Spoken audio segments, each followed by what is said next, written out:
வணக்கம். இந்த பதிவு பாண்டிங்கில் செக்ஷன் 49 அதை பற்றியது. இதுக்கு முன்னாடி 3 பதிவுகளில் section 59 public, private, special bonding அப்படின்னு 3 பதிவுகளை போட்டிருந்தோம். இந்த பதிவில் நம்ம பார்க்க போகிறது செக்ஷன் 49. அதில் பாண்டிங் ப்ரொவிஷன் இருக்குது. செக்ஷன் 49 என்னென்னு பார்ப்போம். அதுக்கப்புறம் செக்ஷன் 49க்கும் செக்ஷன் 59க்கும் உள்ள வித்தியாசங்களை பார்ப்போம்.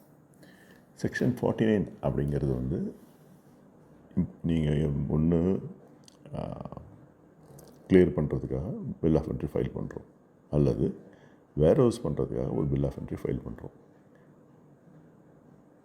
ஆனால் சில நேரங்களில் ஏதாவது ஒரு டாக்குமெண்ட் தேவைப்படும். அதாவது என்ன சொல்கிறது, ஒரு இபிஆர் டாக்குமெண்ட்ஸ் இல்லை ஒரு டெஸ்ட் ரிப்போர்ட்.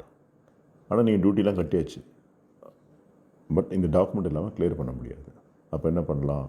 ஒரு கண்டெய்னர் இருக்குது, கண்டெய்னர் ரிலீஸ் பண்ணணும். அப்போ என்ன பண்ணலாம்? நம்ம கண்டெய்னர் டீஸ்டஃப் பண்ணி செக்ஷன் 49 பாண்ட் பண்ணிவிட்டு மேபி ஒரு மாதத்தில் நம்ம கிளியர் டாக்குமெண்ட் வந்துடும், அப்புறம் நம்ம கிளியர் பண்ணிக்கலாம் அப்படின்னு நம்ம ஒரு முடிவுக்கு செக்ஷன் 49க்கு நம்ம கஸ்டம்ஸ்க்கு அப்ளை பண்ணோன்னா அவங்க பர்மிட் பண்ணுவாங்க.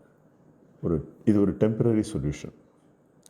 செக்ஷன் 59 அப்படிங்கிறது பிளான் பண்ணி நம்மளால் ஒரு 2 மாதத்துக்கு நிச்சயமாக கூட்ஸ் தேவைப்படாது, பில்டிங் ரெடி ஆகலை, பணம் கட்ட முடியல, இல்லை நான் வேர் ஹவுஸ் பண்ணி அப்படியே விற்க போகிறேன், நான் எடுத்துகிட்டு வர மாட்டேன், இப்படிலாம் இருக்கிற காரணத்தில் நம்ம செக்ஷன் 49க்கு போகிறோம். அது ஒரு பிளான்டு மூவ்.